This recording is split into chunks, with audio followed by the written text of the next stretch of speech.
Traffic کا اصول ہے کہ رش زیادہ ہو تو پھر دائیں بائیں دیکھو، سیدھے ہاتھ کے شیشے میں دیکھو، الٹے ہاتھ کے شیشے میں بھی دیکھو، جو تمہارے سامنے شیشہ ہے اس پر بھی دیکھو اور سکرین پر بھی دیکھو۔ ڈرائیور کو 4 جگہ پہ اپنی نظر کو گھمانا پڑتا ہے، کیونکہ ادھر بھی رش ہے، ادھر بھی ہے، پیچھے بھی گاڑیاں ہیں، آگے بھی گاڑیاں، ادھر نہ ٹکر ہو، ادھر نہ ٹکر ہو، پیچھے سے کوئی آ کے مجھے نہ مار دے، آگے میں کسی میں نہ مار دوں، لہذا اس کو یوں یوں یوں کر کے دیکھنا پڑتا ہے، اور تب جا کر وہ سلامتی کے ساتھ اس رش سے نکلتا ہے، ورنہ دائیں بائیں آگے پیچھے سے کہیں نہ کہیں ضرور ٹکر ہو جاتی۔ تو ایک دفعہ خود میں نے گاڑی مار دی تھی، وہ نہر پر میں تھا، تو انہوں نے وہ میری پہلی دفعہ نظر پڑی نہر میں، وہ عجب عجب نمونے کھڑے کیے ہوئے تھے اس کی ڈیکوریشن کے لیے، تو میں گاڑی چلا رہا ہوں، ادھر دیکھنا شروع کر دیا، ٹھا اگلے کے اندر میں نے ماری گاڑی۔ تو چلو ایک لطیفہ بھی سنا۔ میں حج پہ تھا مدینہ، تو میرے ایک دوست نے کہا کہ میری گاڑی ورک شاپ میں ہے، میرے ساتھ چلو، وہ تم چلا لینا اور یہ میں چلا لوں گا۔ میں نے کہا میں نے کبھی وہ الٹے ہاتھ لیفٹ ہینڈ والی کبھی چلائی نہیں، تو کوئی ٹکر نہ ہو جائے۔ کہنے لگا اس میں کیا، ادھر بیٹھو یا ادھر بیٹھو، تمہیں چلانا تو آتا تو ہے لیکن اندازہ کوئی نہیں ہے، اور نہیں کچھ نہیں ہوتا، چلو چلو۔ میں کہا چلو، اب وہ چل پڑے۔ تو ایک بدو کسی سڑک سے نکلا، اور قاعدہ یہ ہے کہ آپ تھوڑا سا پیچھے رک کے دیکھو آنے جانے والوں کو، کلیئر ملے تو چلو۔ وہ بدو بادشاہ اس نے اندر ڈال دی گاڑی، اور مجھے آئیڈیا نہیں ہے، پہلی دفعہ میں اس طرف بیٹھ کے چلا رہا ہوں، تو میری گاڑی کا کونا اس کے بمپر میں لگا۔ وہ گاڑی تھی شیورلیٹ بڑی، تو بمپر اس میں پھنس گیا اور اس کو گھسیٹ کے لے جا رہا۔ اب مجھے کھڑ کھڑ کی آواز آنی شروع ہو گئی۔ میں نے کہا یہ کیا چکر، یہ کھڑ کھڑ کیا ہو رہا ہے؟ وہاں میں جا رہا ہوں۔ تو بدو نے پیچھے سے گاڑی بھگائی، اور ایک دم جو میں چلا گیا نا کوئی تو 1 فرلانگ 1.5 فرلانگ اسے آگے آ کے بریک لگائی۔ میں کہا ابھی لگتا ہے اے کم خراب ہو گیا۔ تو نکلا غصے سے، تو مجھے سمجھ میں آ گیا کہ شاید اس کی گاڑی کا کوئی چیز پھنس گئی۔ میں نے کہا پتر ہون بالکل تو ہون عربی دا ایک لفظ بھی بولیا تو تیری خیر نہیں۔ اس نے آ کے دروازہ کھولا، انزل۔ میں کہا حاجی پاکستان۔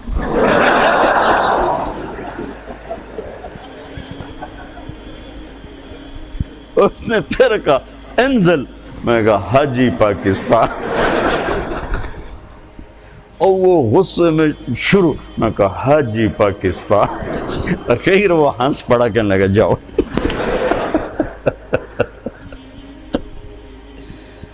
تو یہ مثال مجھے یاد آئی، اور پرانا واقعہ بھی کب کا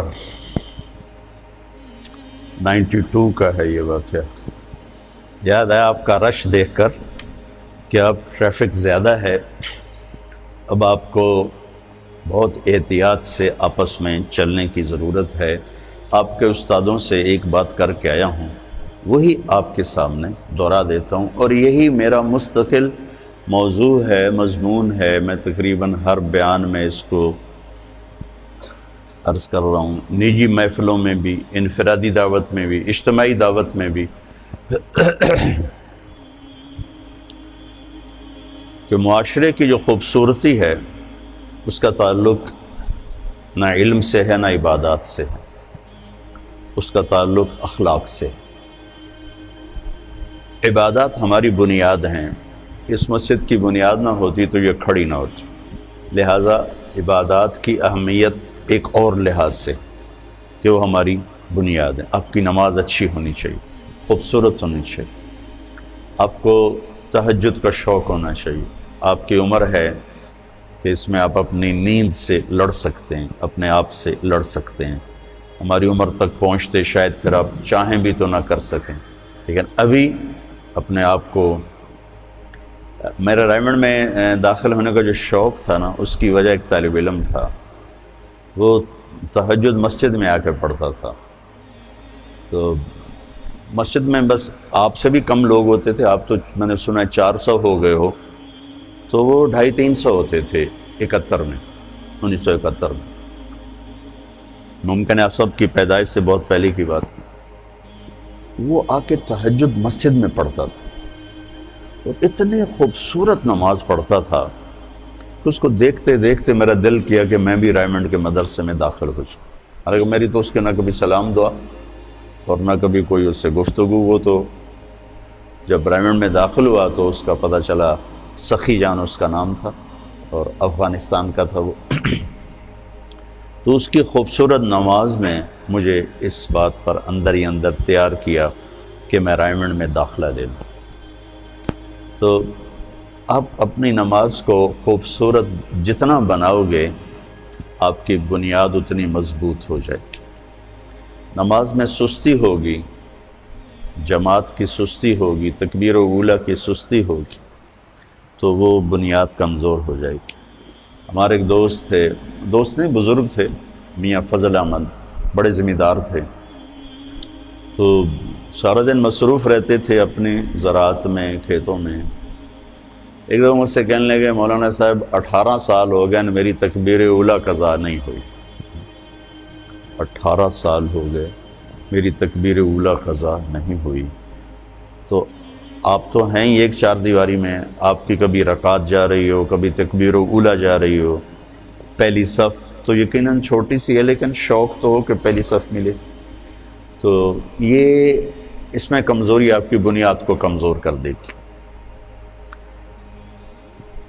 تو لہٰذا ایک تو بیس بنیاد آپ اپنی نماز کو خوبصورت بنانے کی کوشش کرو.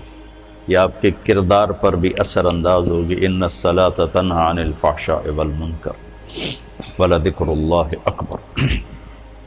اللہ تعالیٰ نے نماز کو ذکر اکبر کا، نماز یہ اللہ کی یاد ہے، سب سے بڑی چیز ہے.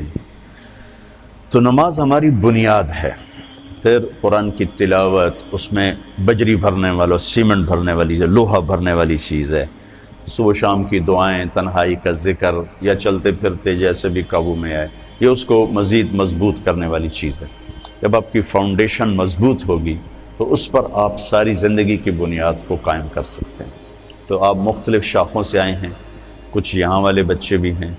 عمر کا وہ حصہ ہے جس میں سستی، غفلت بھی ہو جاتی ہے اور کبھی مزاج بھی غالب آ جاتا ہے. سستی نہیں ہوتی، غفلت نہیں ہوتی، مزاج غالب آ جاتا ہے اور اس میں تکاسل شروع ہو جاتا ہے. تو میں آپ سب بچوں سے یہ گزارش کروں گا کہ اپنی نماز کو خوبصورت بناؤ. نماز کا خوبصورت ہونا آپ کے پوری زندگی کے کردار پر اثر انداز ہوگا. جو اللہ کے نبی نے فرمایا، جعلت قرۃ عین فی الصلاۃ، میری آنکھوں کی ٹھنڈک ہے نماز. تو اس کو آپ بنیاد بناؤ. تہجد کا اہتمام کرو، نوافل کا اہتمام کرو. اگر آپ اذان سے 1 منٹ پہلے بھی مسجد میں آ جاؤ تو آپ کی ہر نماز کے ساتھ نوافل ہو سکتے. اب سوائے فجر کی نماز کے وہ سنت نہیں ہوتی. تو آپ بڑے خوبصورت طریقے سے اپنے اللہ سے سجدوں کے ذریعے سے تعلق بنا سکتے ہو. آپ اس کا اہتمام فرمائیں. اگر ویڈیو پسند آئی تو کمنٹس میں ماشاءاللہ لکھیں، چینل کو سبسکرائب کریں، ویڈیو کو لائک کریں، دوستوں کے ساتھ شیئر کریں. شکریہ.